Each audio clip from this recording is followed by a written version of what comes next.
படித்து படித்து சொன்னோமே யாருமே கேட்கவில்லையே என கரூரில் தாவேக நெரிசலில் உயிரிழந்தவர்களை நினைத்து அமைச்சர் அன்பில் மகேஷ் கண்ணீர் விட்டு அழுதார்.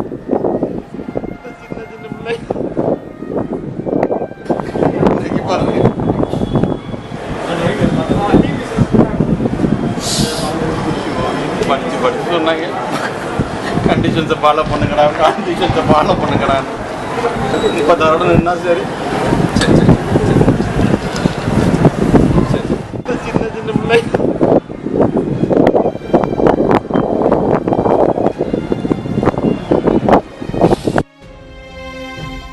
கரூரில் கூட்ட நெரிசலால் உயிரிழந்தவர்கள் குறித்த செய்திகளை இனி தொடர்ந்து பார்க்கலாம்.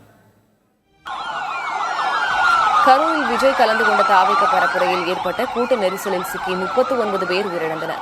12 பேரின் நிலைமை கவலைக்கிடமாக இருப்பதால் பலி எண்ணிக்கை அதிகரிக்கக்கூடும் என அஞ்சப்படுகிறது. கரூர் வேலுச்சாமிபுரத்தில் விஜய் பரப்புரை முடிந்த நிலையில் கடுமையான கூட்ட நெரிசல் ஏற்பட்டது. இந்த கூட்ட நெரிசலில் சிக்கி பலர் சாலையிலேயே மயங்கி விழுந்ததாக தெரிகிறது. உடனடியாக ஏராளமானோர் கரூர் அரசு மருத்துவமனைக்கு கொண்டுவரப்பட்ட சூழலில் கூட்ட நெரிசலில் சிக்கி 39 பேர் உயிரிழந்தனர். மேலும் 12 பேரின் நிலைமை கவலைக்கிடமாக இருப்பதால் உயிரிழப்பு எண்ணிக்கை அதிகரிக்கலாம் என்று கூறப்படுகிறது.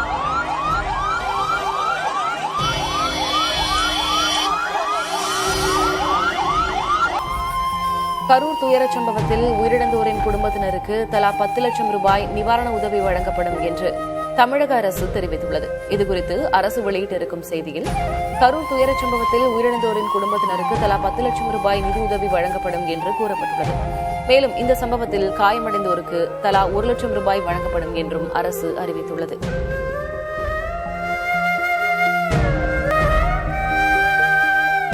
கரூர் மரணச் சம்பவம் குறித்து விசாரணை நடத்த விசாரணை ஆணையம் அமைத்து முதல்வர் மு க ஸ்டாலின் உத்தரவிட்டுள்ளார். இது தொடர்பான அறிக்கையில், இச்சம்பவம் குறித்து முறையான விசாரணை மேற்கொண்டு அரசுக்கு அறிக்கை அளிக்க ஓய்வு பெற்ற உயர்நீதிமன்ற நீதிபதி அருணா ஜெகதீசன் தலைமையில் ஒரு நபர் விசாரணை ஆணையம் அமைக்கப்படும் என்று முதல்வர் கூறியுள்ளார்.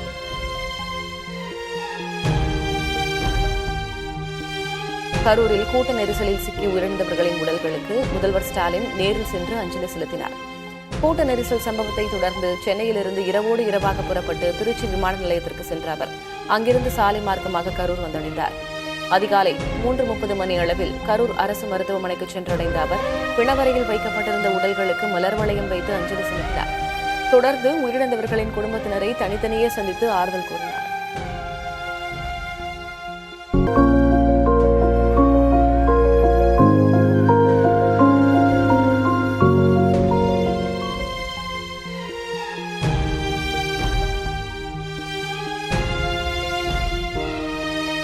உயிரிழந்தவர்களுக்கு அஞ்சலி செலுத்திய பின் மருத்துவமனையில் சிகிச்சை பெற்று வருவோரை சந்தித்து முதலமைச்சர் ஸ்டாலின் நலம் விசாரித்தார்.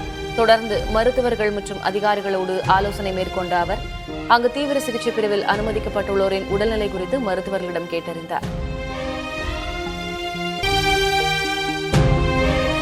இதில் அமைச்சர் மா சுப்பிரமணியன், KN நேரு, அன்பில் மகேஷ், முன்னாள் அமைச்சர் செந்தில் பாலாஜி, கரூர் MP ஜோதிமணி ஆகியோர் உடன் இருந்தனர்.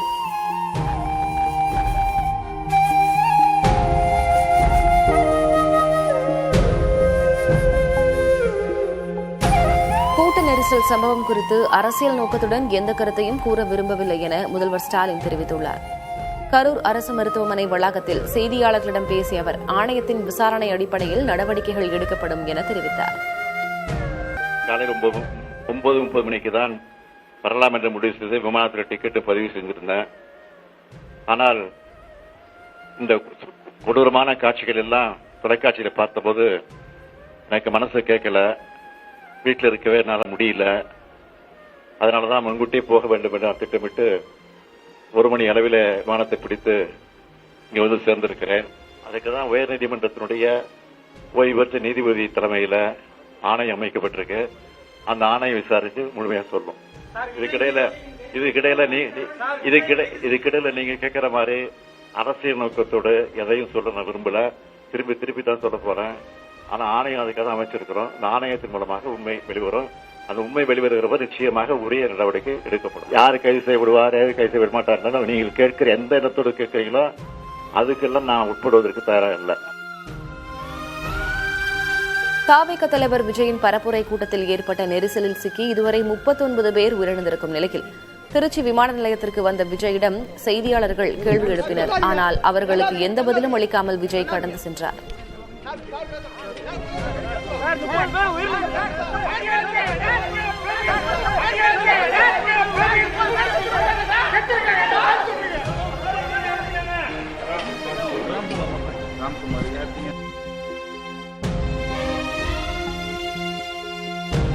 இதயம் நொறுங்கி போய் இருக்கிறேன் என கரூர் சம்பவம் குறித்து தவிக தலைவர் விஜய் பதிவிட்டுள்ளார்.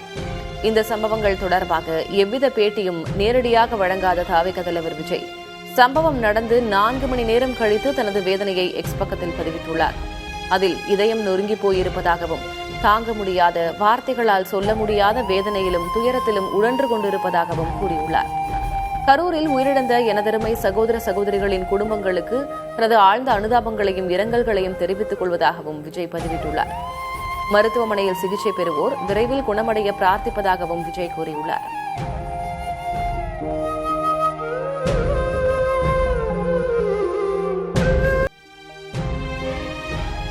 கூட்ட நெரிசலில் சிக்கி உயிரிழந்தவர்களின் உடல்களை குடும்பத்தினரிடம் ஒப்படைக்கும் பணிகள் தொடங்கியுள்ளன. 39 பேர் உயிரிழந்த நிலையில் கரூர் அரசு மருத்துவமனையில் உடற்கூறாய்வு முடிந்து உடல்கள் ஒப்படைக்கப்பட்டு வருகின்றன. உடல்களை பெற்றுக்கொண்ட குடும்பத்தினர் கண்ணீர் விட்டு கதறி அழுதது அங்கிருந்தவர்களை கண்கலங்கச் செய்தது.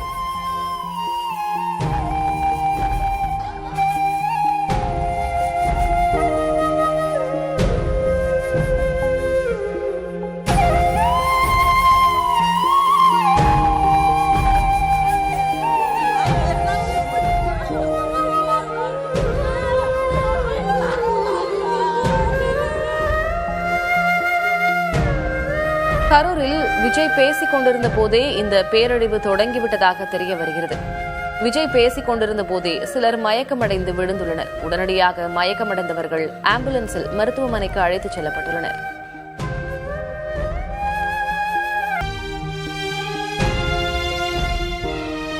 பரப்புரை நடந்த பகுதிக்கு விஜய் வர காலதாமதம் ஆனதால் கூட்டம் அதிகளவில் சேர்ந்ததாக பொறுப்பு டிஜிபி வெங்கட்ராமன் விளக்கம் அளித்துள்ளார். சென்னையில் செய்தியாளர்களிடம் பேசிய அவர் தவிக சார்பில் கேட்கப்பட்ட 2 இடங்கள் குறுகலாக இருந்ததாகவும் அதைவிட பெரிய இடத்தில்தான் காவல்துறை அனுமதி அளித்ததாகவும் அவர் தெரிவித்தார். இந்த வாட்டி கரூரில் அவங்க முதல்ல கேட்டது லைட் ஹவுஸ் ரவுண்டான உழவர் சந்தை. அது 2மே இதை விட குறுகிய இடம், அதை விட இது கொஞ்சம் வசதியான இடமாக இருக்கும் என்று அவர்கள் கேட்டதுக்காக இது கொடுத்தது. முதல்ல அவங்க அந்த 2 இடம் கேட்குறாங்க.